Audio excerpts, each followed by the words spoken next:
తేనెటీగలతో వైద్యం. తేనెటీగలు కుడితే విషం ఎక్కుతుందని తెలుసు కానీ తేనెటీగలతోనే వైద్యం చేస్తారని మీకు తెలుసా?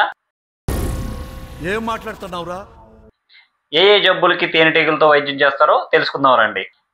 తేనెటీగల విషయంతో కొన్ని రకాల జబ్బులకు, ముఖ్యంగా ఆర్థరైటిస్, జాయింట్ పెయిన్స్, కాళ్ళు చేతులు తిమ్మెర్లు, నరాల బలహీనత లాంటి జబ్బులు ఉన్నవారికి ఈ తేనెటీగలతో వైద్యం చేస్తారు. దీన్నే బీ స్టింగ్ థెరపీ అంటారు.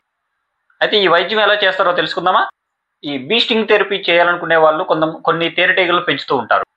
బీ స్టింగ్ థెరపీ చేయించుకునే వాళ్ళు వాళ్ళ దగ్గరకు వచ్చినప్పుడు ఆ పర్టికులర్ ప్రాబ్లం బట్టి వారి శరీరంలో ఏ పర్టికులర్ పాయింట్ దగ్గర ఈ తేనెటీగ విషం గుచ్చితే వాళ్ళకి నయం అవుతుందో ఆ పర్టికులర్ పాయింట్ దగ్గర వీళ్ళు తేనెటీగను గుచ్చుతారు.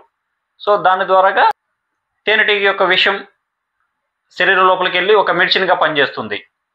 ఆర్థరైటిస్ లాంటి ప్రాబ్లమ్స్ను కంట్రోల్ చేస్తుంది.